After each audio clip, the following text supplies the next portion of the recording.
கடல் ராசானான்னு நீங்க கடல்ல நீராடி கொண்டு இருக்கும் போது உங்க காலில் ஸ்டிங்ரே ஃபிஷ் சாரி ஒரு திருக்க மீன் கிறுக்குன்னு வந்து காலில் ஒரு கொட்டிருச்சுன்னா நீங்க என்ன பண்ணுவீங்க? உங்களுக்கு ஒரு 3 சாய்ஸ் நான் தரேன். இந்த விஷம்லாம் என்ன பண்ணிடுவோம்னு சொல்லி அசால்ட்டா விடுவீங்களா? இல்லைன்னா விஷம் பரவாம இருக்கணும்னு சொல்லி காலில் கயிறை இறுக்கி கட்டுவீங்களா?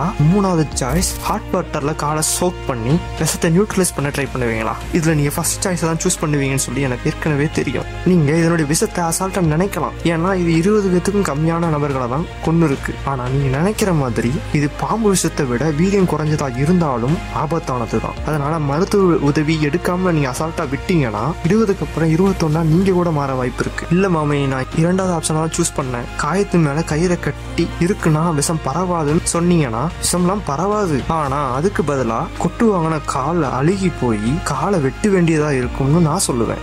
என்ன நான் சொல்றது? இதுக்கு சரியான செயல்முறை ஹாட் வாட்டர்ல அடிபட்ட இடத்தை வைக்கிறது தான். இப்படி வேற எங்கேயாவது பட்டுச்சுன்னா என்ன மாமே பண்றதுன்னு சொல்லி கேட்காதீங்க. இப்படி நம்ம காயத்தை 30 இருந்து 90 நிமிடங்கள் வரை வைத்திருக்கும் போது இது பாய்சனை நியூட்ரலைஸ் பண்ண உதவும். அதிகமா ஏற்படுற வலியை கூட குறைக்கும். அப்படி பண்ணாலும் கூட மருத்துவ உதவி எடுத்துக்கிறது ரொம்ப ரொம்ப முக்கியம். ஆச்சரியமா இருக்குல்ல? இது மாதிரி வீடியோக்கள் வேணா மறக்காம சப்ஸ்கிரைப் பண்ணிக்கோங்க. வரட்டா.